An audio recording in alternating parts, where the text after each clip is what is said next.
English Fairy Tales collected by Joseph Jacobs. Chapter 17. Jack and his Golden Snuff Box.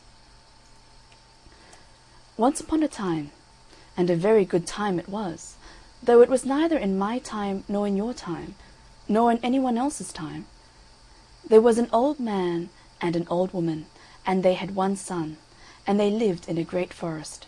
And their son never saw any other people in his life.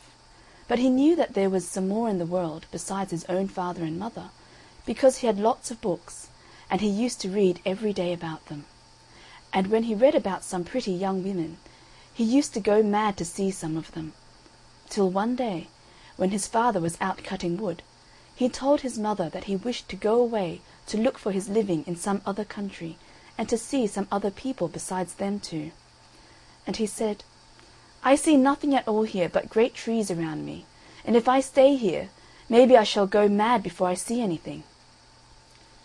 The young man's father was out all this time, when this talk was going on between him and his poor old mother.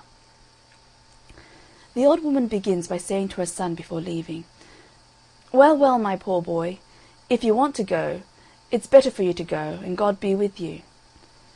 The old woman thought for the best when she said that. "But stop a bit before you go. Which would you like best for me to make you, a little cake and bless you, or a big cake and curse you?" "Dear, dear," said he, "make me a big cake. Maybe I shall be hungry on the road." The old woman made the big cake, and she went on top of the house, and she cursed him as far as she could see him. He presently meets with his father, and the old man says to him, "Where are you going, my poor boy?" When the son told the father the same tale as he told his mother. "Well," says his father, "I'm sorry to see you going away, but if you've made your mind to go, it's better for you to go." The poor lad had not gone far when his father called him back. Then the old man drew out of his pocket a golden snuff-box and said to him, "Here, take this little box and put it in your pocket, and be sure not to open it till you are near your death." And away went poor Jack upon his road, and walked till he was tired and hungry, for he had eaten all his cake upon the road. And by this time night was upon him, so he could hardly see his way before him. He could see some light a long way before him, and he made up to it, and found the back door and knocked at it, till one of the maidservants came and asked him what he wanted. He said that night was on him, and he wanted to get some place to sleep. The maidservant called him in to the fire and gave him plenty to eat, good meat and bread and beer. And as he was eating his food by the fire, there came the young lady to look at him, and she loved him well, and he loved her. And the young lady ran to tell her father, and said there was a pretty young man in the back kitchen. And immediately the gentleman came to him, and questioned him, and asked what work he could do. Jack said, the silly fellow, that he could do anything. He meant that he could do any foolish bit of work that would be wanted about the house. "Well," says the gentleman to him, "if you can do anything, at 8 o'clock in the morning I must have a great lake and some of the largest man-of-war vessels sailing before my mansion, and one of the largest vessels must fire a royal salute, and the last round must break the leg of the bed where my young daughter is sleeping, and if you don't do that, you will have to forfeit your life."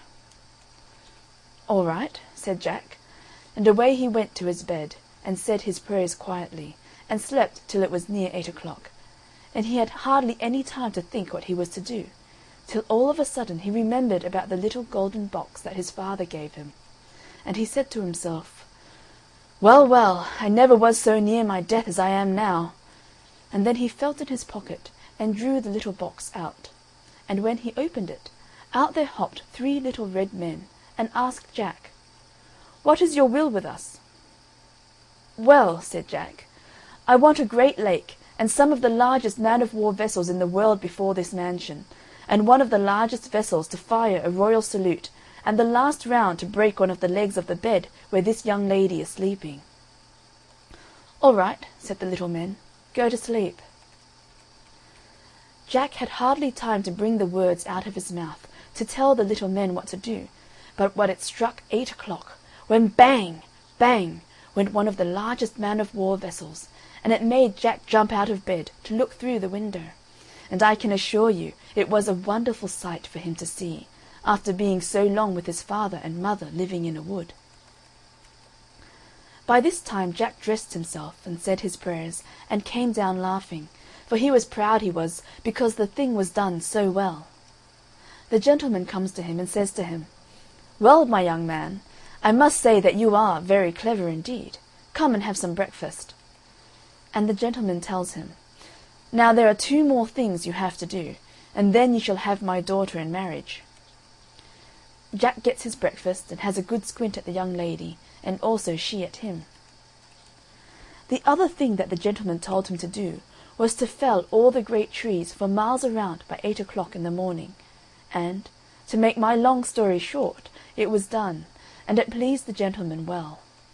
The gentleman said to him, "The other thing you have to do," and it was the last thing, "you must get me a great castle standing on 12 golden pillars, and there must come regiments of soldiers and go through their drill. At 8 o'clock the commanding officer must say, 'Shoulder up.'" "All right," said Jack. When the 3rd and last morning came, the 3rd great feat was finished, and he had the young daughter in marriage.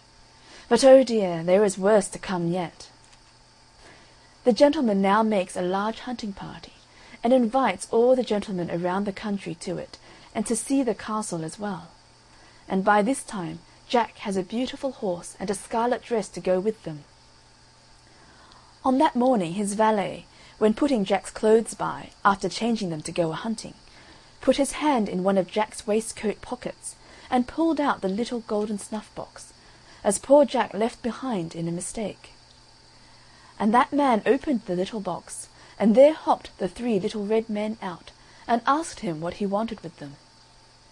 "Well," said the valet to them, "I want this castle to be moved from this place far and far across the sea."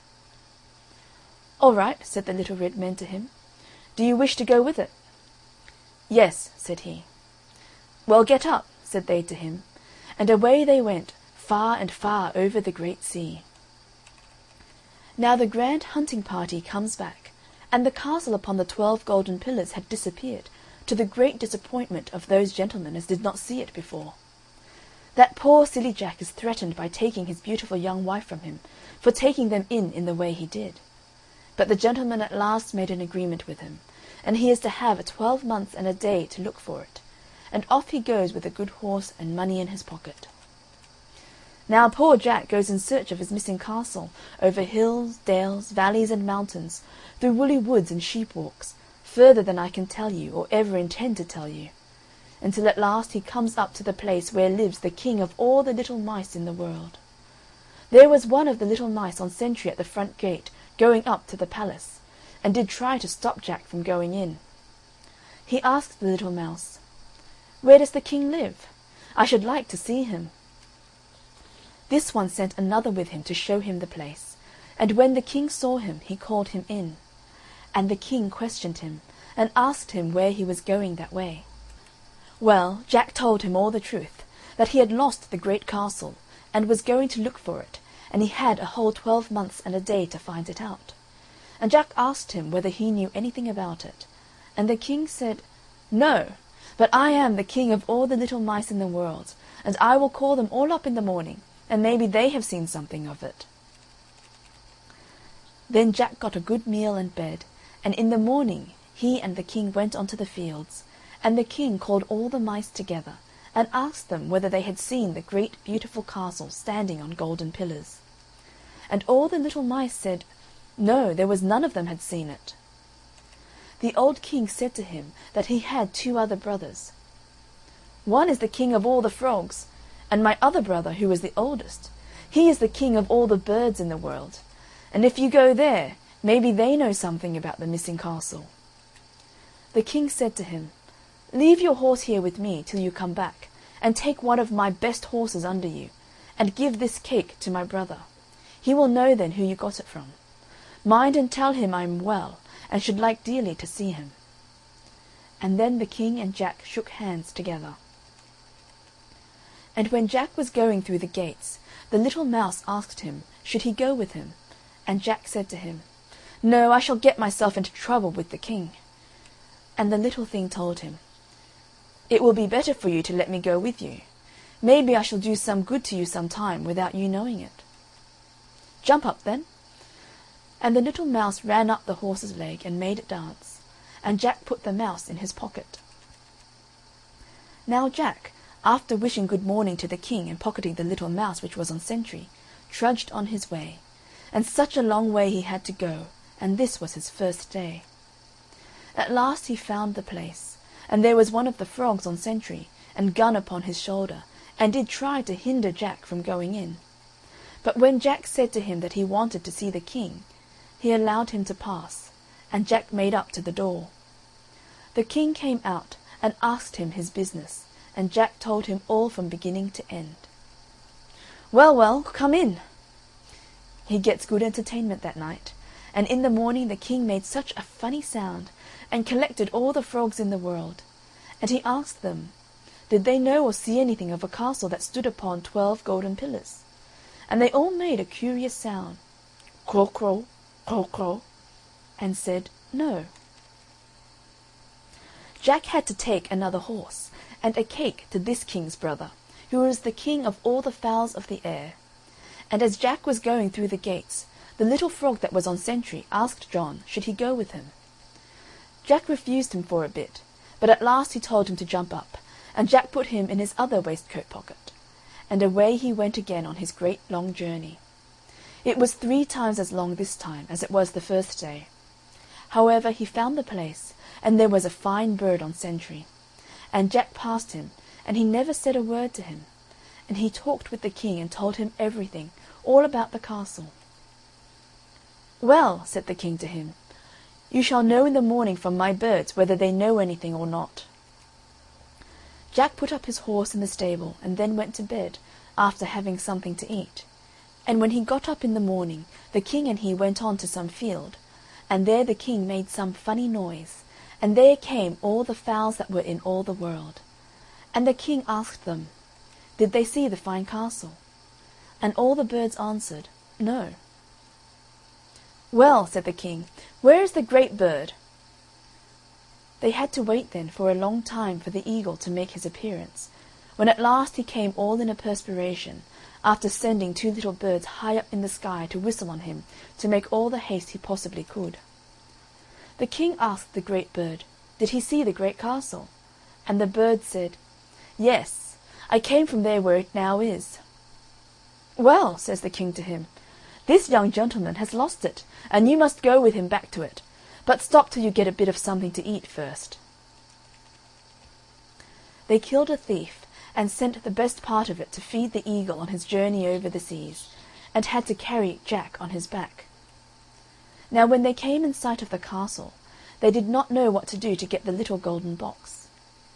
Well, the little mouse said to them, "Leave me down, and I will get the little box for you."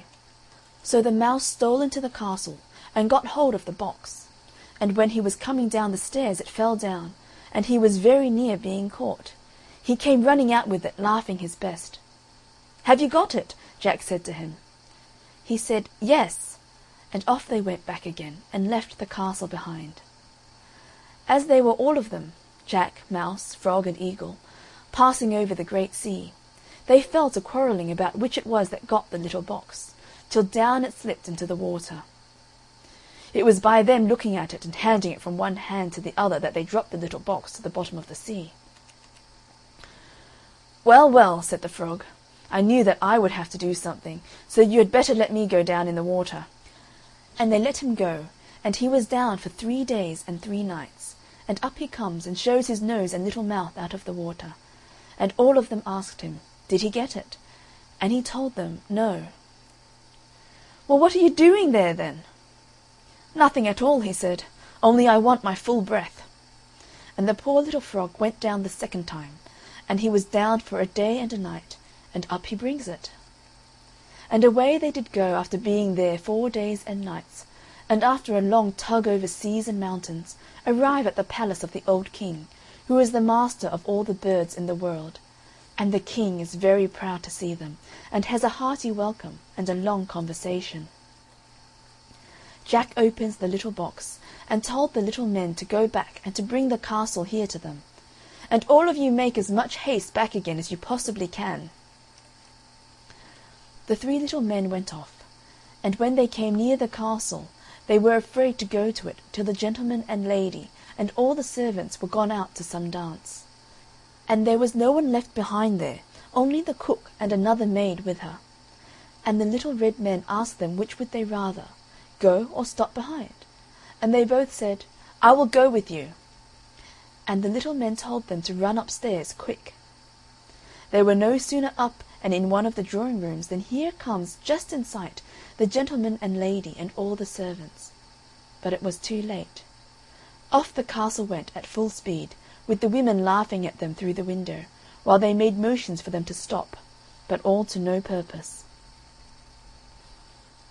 They were 9 days on their journey, in which they did try to keep the Sunday holy, when one of the little men turned to be the priest, the other the clerk, and third presided at the organ, and the women were the singers, for they had a grand chapel in the castle already. Very remarkable, there was a discord made in the music, and one of the little men ran up one of the organ pipes to see where the bad sound came from, when he found out it only happened to be that the two women were laughing at the little red man stretching his little legs full length on the bass pipes, also his 2 arms the same time, with his little red nightcap, which he never forgot to wear, and what they never witnessed before, could not help calling forth some good merriment while on the face of the deep. And poor thing, through them not going on with what they begun with, they very near came to danger, as the castle was once very near sinking in the middle of the sea. At length, after a merry journey, they come again to Jack and the King. The King was quite struck with the sight of the castle, and going up the golden stairs, went to see the inside. The King was very much pleased with the castle, but poor Jack's time of a 12 months and a day was drawing to a close, and he, wishing to go home to his young wife, gives orders to the 3 little men to get ready by the next morning at 8 o'clock to be off to the next brother, and to stop there for 1 night, also to proceed from there to the last or the youngest brother, the master of all the mice in the world, in such place where the castle shall be left unto his care until it's sent for. Jack takes a farewell of the King, and thanks him very much for his hospitality. Away went Jack in his castle again, and stopped 1 night in that place, and away they went again to the 3rd place, and there left the castle under his care. As Jack had to leave the castle behind, he had to take to his own horse, which he had left there when he first started. Now poor Jack leaves his castle behind, and faces towards home, and after having so much merriment with the 3 brothers every night, Jack became sleepy on horseback, and would have lost the road if it was not for the little men a-guiding him. At last he arrived weary and tired, and they did not seem to receive him with any kindness whatever, because he had not found the stolen castle. And to make it worse, he was disappointed in not seeing his young and beautiful wife to come and meet him, through being hindered by her parents. But that did not stop long. Jack put full power on, and dispatched the little men off to bring the castle from there, and they soon got there. Jack shook hands with the King, and returned many thanks for his kingly kindness in minding the castle for him. And then Jack instructed the little men to spur up and put speed on, and off they went, and were not long before they reached their journey's end, when out comes the young wife to meet him with a fine lump of a young son, and they all lived happily ever afterwards. End of chapter 17. Jack and his golden snuff box.